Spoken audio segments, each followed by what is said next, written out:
The town of Ravenbrook was the kind of place that looked frozen in time. Nestled between the pine forests of northern Maine and the slow bend of the Caron River, it was quiet, safe, a place where everyone trusted one another.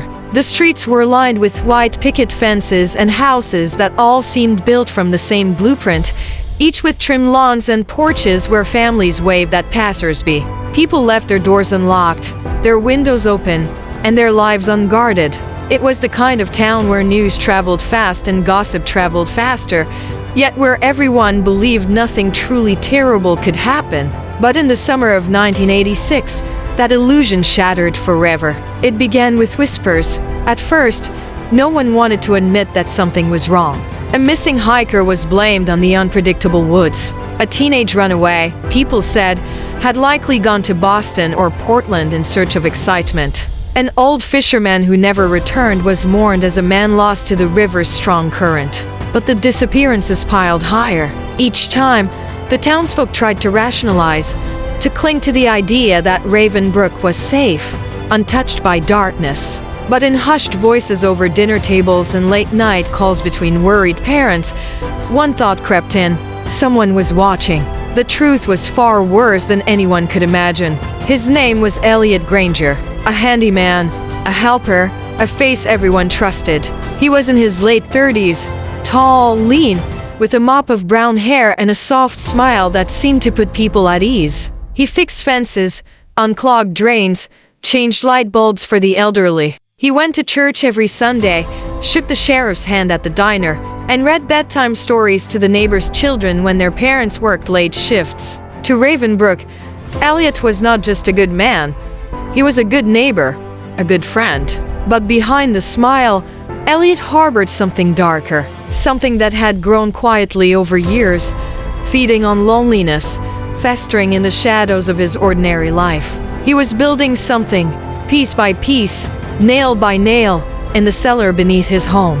What began as a small hidden room became a maze of hallways and chambers, all soundproof, all carefully constructed so no one would ever hear the screams. He called it, in his private journals, the labyrinth. The missing people weren't lost in the woods, nor swept away by the river. They were vanishing into Elliot's underground maze. Rachel Miller, only 16, was the first to come back alive. When she stumbled out of the forest one gray morning in September, her legs bruised, her dress torn, her voice shaking, she could barely say more than 2 words: the cellar. The sheriff, Dalton Reeves, had been searching for her for weeks. He saw the terror in her eyes and knew that she had witnessed something no child should ever see. The investigation that followed tore Ravenbrook apart. Deputies stormed Elliot's home. They found the trapdoor hidden beneath a rug in his basement, leading down into the earth. What they discovered defied belief. The rooms beneath his house stretched farther than anyone thought possible, twisting hallways lined with mirrors that forced victims to look at themselves. Walls painted in cheerful colors like a child's playroom, masking the horror that had unfolded there. And at the farthest end, a single wooden chair, bolted to the floor, surrounded by tools and instruments too grotesque to describe. But Elliot himself was gone. He had vanished as though the earth had swallowed him whole. Some said he must have known Rachel had escaped, that he fled into the woods before the sheriff could close in. Others whispered that he had simply melted into Ravenbrook's fabric, hiding in plain sight like he always had. For months afterward, the town was gripped with fear. Families locked their doors for the first time in decades. Neighbors who once trusted each other began to eye one another with suspicion. The woods, once a place where children played and teenagers kissed beneath the trees, became haunted in people's minds. Figures were seen at the tree line at dusk, and moving, watching. Windows rattled at night with soft knocking sounds, followed by laughter that drifted away on the wind. More than one family swore they saw Elliot's face in the glass of their back doors, pale, smiling, and gone when they turned. And then families began to disappear. Entire households, gone overnight. Meals left half-eaten on the table, lights still burning in the windows. There were no signs of struggle, no bodies. Only the faint scent of bleach and the sound described by more than one deputy of scratching behind the cellar walls when they returned to search. Sheriff Dalton never forgave himself.